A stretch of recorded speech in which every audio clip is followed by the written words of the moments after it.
విడుదల చేసింది. ప్రధానంగా మనం చూసుకున్నట్టయితే ఇక్కడ షాద్నగర్ నుంచి వీర్లపల్లి శంకర్ గాని, ములుగు నుంచి సీతకర్ గాని ప్రధానంగా లిస్ట్ లో ప్రకటించడం జరిగింది. అయితే మనం ఇక్కడ చూసుకున్నట్టయితే ఫస్ట్ లిస్ట్ లో కొంతమంది పేర్లు రాకపోవడం జరిగింది.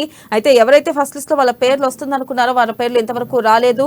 ఇక ప్రధానంగా మనం చూసుకున్నట్టయితే తుమ్మల గాని, పొంగిరెడ్డి గాని వాళ్ళ పేర్లు ఇంకా ప్రకటించకపోవడం జరిగింది.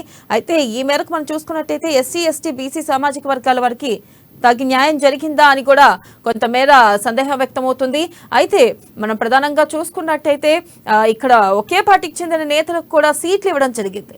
అంటే 2 సీట్లు ఇవ్వడం జరిగింది. అంటే కాంగ్రెస్ గతం నుంచి ఇస్తున్న నేపథ్యంలో మరి ఈసారి అంటే ఆశావాహుల సంఖ్య మరీ అధికంగా ఉంది. ఈ నేపథ్యంలో ఇటు మళ్ళీ ఒకే కుటుంబం నుంచి 2 సీట్లు ఇవ్వడంపై మరి కొంతమేర అసంతృప్తి నెలకొంటుందా లేదా అనేది మాత్రం వేచి చూడాలి. అయితే దీనిపై పూర్తి మనకి మరింత సమాచారం అందించడానికి మనతో పాటు సిద్ధంగా ఉన్నారు ఇటు సునీల్, వారితో మాట్లాడేద్దాం. సునీల్, చెప్పండి, మనం చూసుకున్నట్టయితే ఇక్కడ ప్రధానంగా ఒకే కుటుంబానికి చెందిన వారికి కూడా సీట్లు కేటాయించడం, 2 సీట్లను కేటాయించడం జరిగింది. అయితే గతంలో కూడా కాంగ్రెస్ ఈ తరపున ఇలానే ఇవ్వడం జరిగింది. అయితే ఈ నేపథ్యంలో మరొకసారి ఇప్పుడు కాంగ్రెస్ పార్టీకి ఏంటంటే ఆశావాహుల సంఖ్య ఎక్కువైంది.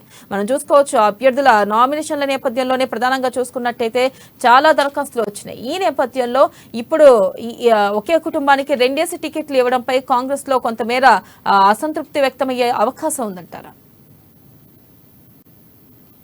పార్టీలో ఒకే కుటుంబంలో 2 టికెట్లు ఇవ్వద్దని చెప్పి కూడా 2018 ఎన్నికల్లో 2014 ఎన్నికల్లో కూడా తీర్మానం చేసినటువంటి పరిస్థితి ఉన్నా కానీ ప్రస్తుతం గెలిపే లక్ష్యంగా కాంగ్రెస్ పార్టీ అడుగులు వేస్తున్న నేపథ్యంలో స్పెషల్ కేసుగా కొన్ని కుటుంబాలను వాళ్ళు కూడా ఇప్పటికే ఎంచుకోవడం జరిగింది. వారికి తప్పని పరిస్థితుల్లో 2 సీట్లు కేటాయించడం జరిగింది. మనం ముఖ్యంగా చూసుకున్నట్లయితే మైనంపల్లి హనుమంతరావు ఆయన బీఆర్ఎస్ పార్టీ నుంచి అధికార పార్టీ ఎమ్మెల్యేగా ఉంటూ కూడా ప్రతిపక్ష కాంగ్రెస్ పార్టీలోకి చేరడం జరిగింది. నేపథ్యంలో ఇద్దరు కూడా కుటుంబ సభ్యులు మైనంపల్లి హనుమంతరావు కానివ్వండి, మైనంపల్లి రోహిత్, మైనంపల్లి హనుమంతరావు కుమారులు ఇద్దరు కూడా టికెట్లు కేటాయించింది. అయితే గతంలో కాంగ్రెస్ పార్టీలో వారు చేరేందుకు చర్చలు జరిగిన నేపథ్యంలో స్పెషల్ కేసుగా వీటన్నింటినీ కూడా పరిశీలించి టికెట్ల కేటాయింపుకు సంబంధించి ప్రత్యేకమైనటువంటి హామీ లభించడంతో వారు కాంగ్రెస్ పార్టీలో చేరారు. అయితే వారిద్దరు కూడా గెలుపుకు సంబంధించినట్లయితే స్పష్టమైనటువంటి సంకేతాలు అందుతున్నటువంటి పరిస్థితి ఉంది.